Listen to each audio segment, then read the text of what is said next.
you may not see something that you see the second time. And even today, when I go and I read cases, that happens. I miss some things sometimes. So in terms of you and approaching a case, you have to be aware that that can happen. And this is really what we call a double fail-safe to make sure you don't make the critical mistake of missing something you need to do. Because if there were 3 things that your users wanted you to accomplish, and you only did 2 of them, well, you can only get 66% of the total amount of marks, let's say, or other people are getting 100%, right? So that's not really competitive. That's not where you want to be in terms of writing a case, because you're taking yourself out of the game. The third step is what we call a scan of the exhibits. And that's really just going through the exhibits very quickly and seeing what's out there, seeing how many pages there are, so you know how much time you'll be spending reading. Seeing what type of information they're providing you. Are they providing you with financial statements? Are they providing you with a lot of text? Are they providing you with some other tables in terms of certain data? So you know what's coming up, and it's also getting a feeling of overall where everything in the exhibits fits into where your required are. The fourth step is going through the exhibits in detail. Number 5 is planning. So this is taking what you've done, figuring out how you're going to spend the time you have remaining in terms of getting what you need to get done on paper. And then the 6th part is writing a response, right? So if we look at this approach, writing only comes into one of them, and that tends to be the biggest time component.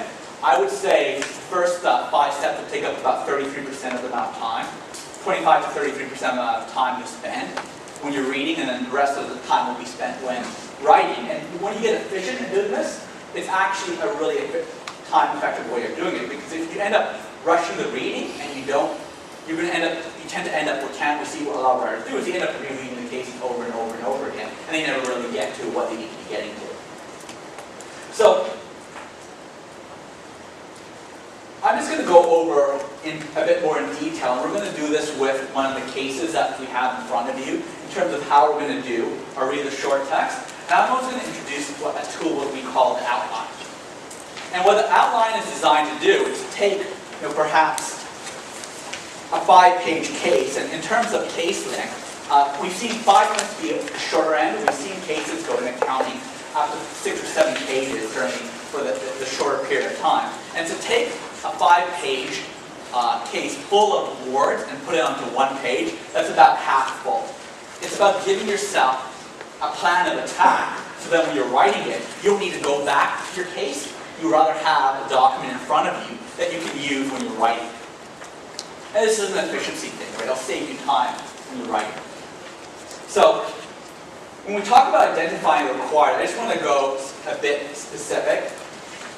You'll generally see requires, and usually I would say 3 types. So the first one would be very specific, and I have an example here. Jane wants you to explain the impact on the financial statement about the new financing plan that's offered to the customer. So it's a very clear, I want you to do this, right? The second way we'll see it is a bit less directed. It will be, Jane wonders what the impact is about the new financing plan will have on accounting. So in this situation, she's not saying, I want you to look into it, but whenever you have your client or your boss or whoever you're dealing with wondering about something out loud, like how many times do people muse about things out loud? It's kind of an odd thing. But really, this is their way of saying, do it. The third way is a bit different, and you'll typically see this in situations when you're dealing with, I would say, less experienced users. You're not going to necessarily see this from a partner, let's say, if you have an accounting case. You'll see this more so from a client. You'll say, oh, I don't think this is a big deal, right? Jane doesn't think there'll be any impact on the books based on the new financing plan, right? It's someone saying, I think this is not going to change anything at all, and it's just a statement that you feel sounds weird. And just being aware for this, especially if you ever see don't or won't, those are really key words. They're very strong, right? Because if they're making a conclusion up front in the case, that's them, trying to say, well, hold on, they've got this wrong, and you really didn't tell them that they're doing it right. And they're testing your higher level thinking abilities in terms of, can you see that something is clearly wrong and tell the client that they're going to be doing it right? Because in the real world, no one's ever going to come to you and say, well, I'm doing this wrong, can you tell me how to do it right? Sometimes clients will come to us and say, I don't know how to do this, or I want you to look at it, but sometimes they'll just do something and it'll be wrong. And I think we covered the why related to that. So the second time when we're going through the short text in detail is, again, we want to pick up anything that we missed the first time. And we really want to get a good feeling of the business environment, what the user's objectives are, any critical success factors, and your role. And don't rush the reading on this time. Going through the first 2 pages feels weird, but it actually should take you about 5 minutes, right? And your gut reaction is going, oh, I only have, let's say, 90 minutes to rush through this case. I'm going to go and read through it as quickly as possible, because if I do that, I'll have more time to write. And that's a good thing, because then I'll be able to go through and get the edge on the person sitting next to you. But if you don't know what you're writing, or you're writing the wrong context, that's actually going to be a disadvantage. So, there we go. So what I've done here, and this is actually the first page of the case that you have in front of you. And I've gone through here, and I'm pulling together my outline on the right, and I'm sort of have a bunch of arrows here. It's really fancy technology in PowerPoint. But that's going to show, I'm going to go through the case and start pointing to you where the required steps are. So I'm just going to read the case right now. For more than 75 years, the Art Gallery of Ontario has offered art classes for artists of all ages and skill levels at Anne Tannenbaum Gallery School. ATGS is a profit-oriented operation with a mission to inspire creativity, exploration, and artistic expression in the general public while raising funds for the Art Gallery of Ontario. So just in the basis of looking through it, you already think of this as a not-for-profit, but I really don't know what my role is. And then there are a variety of courses, workshops in drawing, painting, printmaking, photography, sculpture, and media, blah, blah, blah. Art classes are held 3 times a year, in winter, spring, and summer, fall term, sounds like university, that's awesome. The winter term runs between January and April, spring, summer between May and August, fall between September and December. Okay, so this is more background information that's going on. They're giving this for me to understand how the business works, what their operations are like. The enrollment period begins 1 month before the start of each term. The ATGS wants to maintain a low student-to-instructor ratio to give the students individual attention and to provide high-quality art instruction. That's great. I'm getting a feeling of what the charities offer, or not, I guess not the charity, but the for-profit enterprise operating done. As a result, each art class is limited to a maximum enrollment of 40 students. Currently, students can enroll in the art classes either by phone or in person in the ATGS office. Tiffany Wu is the managing director of the ATGS. So I'm highlighting this onto my outline right up front. She's a managing director. She's an important person that I want to keep in mind. And I want to have in front of me, because let's say they mentioned Tiffany down the case, I don't want to be flipping back to the front page trying to figure out who Tiffany is. Because in some cases you might have a lot of people bouncing around, and you want to get your idea of who's going on straight.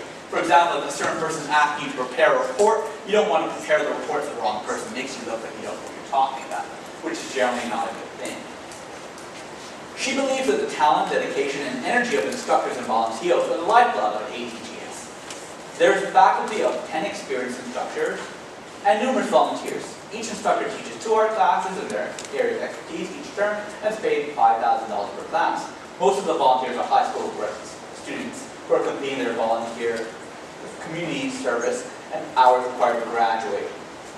Tiffany has commented that she welcomes any help that she can get from volunteers because there's plenty to do, such as clean the art supplies, blah, blah, blah, blah, blah. It is now November 17, 2008. That's good. Whenever you see this "it is now," by the way, that's usually the sign that you're going to get to start getting to the meat of the case when we're going to start telling you what required help. You, CA, have just joined the board of directors. Okay, I'm on the board of this non-for-profit. It's been a couple of years since they've had a CA on the board, and they're glad to have some of their skill set, right? So we already know that they're being missing a CA on the board, and when these cases are written by accountants, we tend to have a big ego, right? So as soon as the CA is not involved with it for a few years, everything's going to end up being done wrong, right? That's the general background. Come on, guys, it's a joke, laugh. I know it's going to be a long day, but I've worked as well, right? So the board has tasked you to review the current operations of the ATGS and suggest improvements. So this is our first requirement. They want us to look at how the art school is currently operating and suggest improvements, right? And this is a pretty good overall thing. I mean, this is stuff we can do. We can look at how the processes are in place and suggest, okay, you're doing this. This doesn't make sense. Let's do this instead. Awesome stuff. I'm comfortable with that. Tiffany, who is our managing director, invited you to lunch following your appointment to help you gather the information you need. She explained to you that she's overjoyed with the increasing demand for art classes. 2008 terms, where the first ATGS has achieved full enrollment for all art classes. However, Tiffany mentioned that she believes there is too much for volunteers to handle during the enrollment period because the phones are ringing off the hook. And students are lining up at the ATGS office to fight for spots in art classes. Okay, this is always a good thing, right? Business is doing well. They should be making a lot of money. In addition, she has told you that she made a bank deposit the other day and was startled to see that the ATGS bank account is in an overdrawn position. Uh-oh, that's never good, right? But, seconds ago, we're talking about how this business was, demand was full, your classes are full, they're running at maximum capacity, and they're not making money, right? In terms of there's not any cash in the bank account. That's clearly a problem, right? Because this, if we think back to our objective in this case, this is really to give us a concept of, we want this ATGS designed to raise funds for the Art Gallery of Ontario, and if we're in an overdrawn position, that's probably not a good thing. It's probably not achieving the objective. This is something that the board's going to want us to address. Certainly. I mean, it's something we would want to do. And, there's minimal expenses and a balance of $5,000 at the beginning of the year. So this is telling us that we've lost money. So I'm getting a clearer picture right now. So we have business, everything should be going rosy, absolutely fine, and it's kind of crafting in that, right? Which is never a good thing. Tiffany considers Lululemon her most dedicated volunteer. Ooh, Lululemon, that's original. Lulu also performs accounting for the AGTS, an organization's financial reporting to the AGO. You decided to meet with Lulu to get an understanding of the current operation of the AGTS as part of the review, etc. This short text is a bit longer, by the way, it's going over on the page. At the last board meeting, a board member expressed suspicion about the in light of full class enrollment. So this is going back to my previous point. They haven't specifically told us that we want you to look into why they're not having the amount of cash they do. But clearly it's something that we need to do. Because you're looking at it and it's just, this business in general, all the external stuff, everything is going great and fantastic, yet we're not making any money, which is never a good thing for any business. Any cash surplus arising from the ATGS is redirected to Art Gallery of Ontario to fund renovations and curate artwork. That's awesome. They've demanded a financial statement audit to be performed on the ATGS for the year ending December 31st, 2008. So that's another requirement that should actually be underlined to make it a bit more clear. As part of your review of the ATGS, the board has asked to prepare a report that identifies any financial accounting policies that will be likely to be questioned. The board also wants to understand what will be involved in the audit of ATGS. So that's giving us our two remaining requirements here. And, required to prepare a report to the AGO board. So I know who my report is going to. It's not going to Tiffany, it's not going to Lulu, it's not going to my mom, it's going to the board, which is always a good thing. So here's a pretty good skeleton of the outline.